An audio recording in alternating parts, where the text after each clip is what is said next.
Bonjour et bienvenue dans votre 44e consultation des plaies et cicatrisations partagées.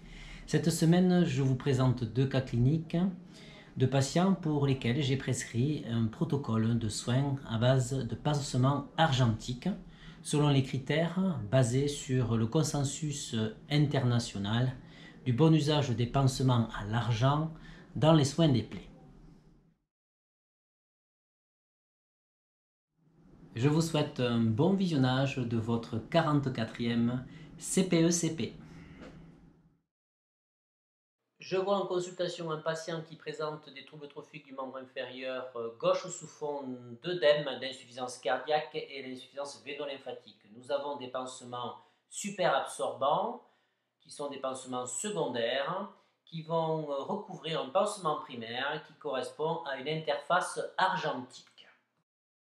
Je découvre sous fond de dermite ocre une dermite de stase avec une dermo-hypodermite active,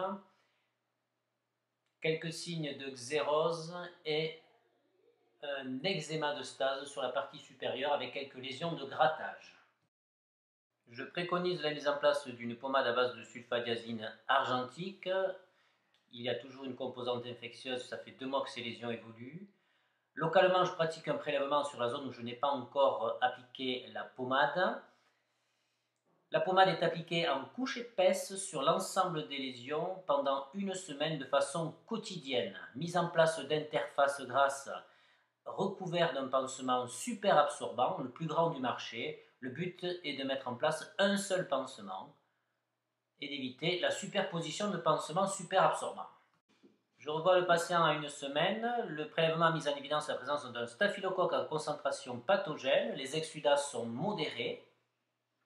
Les troubles trophiques principaux ont guéri. Je vais donc pouvoir traiter la phase inflammatoire, la dermite active, à l'aide d'une préparation qui va associer un dermocorticoïde à de l'acide fusidique avec une application quotidienne pendant 1 semaine et 1 jour sur 2 pendant 20 jours. Je prescris toujours l'association de l'interface grasse neutre et je remplace le superabsorbant par un pansement hydrocellulaire non siliconé. Dans ce premier cas clinique, vous avez pu constater que le protocole de soins utilisait une interface argentique, une interface contenant à sa surface l'ion argent. Or, la plaie s'est arrêtée d'évoluer malgré ce protocole de soins. Le fait d'introduire de la sulfadiazine argentique, j'ai constaté une évolution rapide des troubles trophiques. La sulfadiazine argentique est bactériostatique et elle augmente le seuil de pénétration de l'ion argent à l'intérieur des bactéries. Elle potentialise l'effet bactéricide de l'ion argent, ce qui a expliqué l'évolution satisfaisante et rapide de ces troubles trophiques surinfectés. Je vois en consultation ce jeune patient de 19 ans adressé par son équipe infirmière pour une plaie post-traumatique chute en scooter mise à plat chirurgicalement. Depuis 2 mois et demi, soins quotidiens avec 2 hydrocellulaires mis l'un sur l'autre. La partie collante a été découpée. Nous avons une interface à base d'acide hyaluronique. Les exsudats sont relativement faibles. Dans la partie supérieure de la plaie, un alginate argentique. La plaie est en pleine phase de granulation, peu exsudative. Le pourtour de la plaie est tout à fait souple. Nous allons traiter cette plaie comme une brûlure second degré superficielle, mise en place d'une pommade à base de sulfadiazine argentique, une interface grasse neutre, le tout recouvert d'un pansement super absorbant. Pour ce cas clinique numéro 2, vous constatez qu'il y a un tissu de granulation qui stagne, qui s'arrête d'évoluer, un petit peu friable au contact. Il s'agit d'un tissu de granulation infecté en colonisation critique.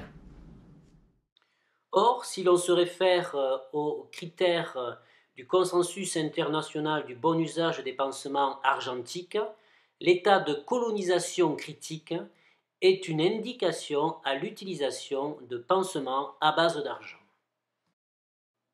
Je revois en consultation le patient à 15 jours. Nous avons une plaie qui est complètement cicatrisée, en pleine phase d'épidermisation. La cicatrisation est acquise. Je lui prescris donc un pansement de protection hydrocellulaire mousse non adhésif que le patient peut gérer lui-même, apporter pendant une quinzaine de jours pour éviter les frottements locaux qui peuvent être source de traumatisme sur cet épiderme néoformé fragilisé. C'était votre 44e consultation des plaies et cicatrisations partagées. Certains d'entre vous se posent la question de la résistance à l'argent en utilisation à moyen terme, voire à long terme. La prévalence de la résistance à l'argent est inconnue scientifiquement. L'argent a des actions multiples sur les cellules microbiennes et la probabilité qu'une résistance à l'argent se développe est de ce fait réduite, contrairement aux antibiotiques qui ont un site cible unique dans les cellules bactériennes, donc il est plus facile pour ces cellules bactériennes de développer des résistances. Des études récentes ont montré que l'argent avait une action sur la membrane des cellules bactériennes et allait augmenter la perméabilité aux antibiotiques de ces cellules bactériennes. De ce fait, augmenter l'efficacité de ces antibiotiques et la concentration intrabactérienne des antibiotiques. Je vous souhaite une bonne semaine, vous dis à très bientôt pour de nouvelles aventures en plaies et cicatrisation.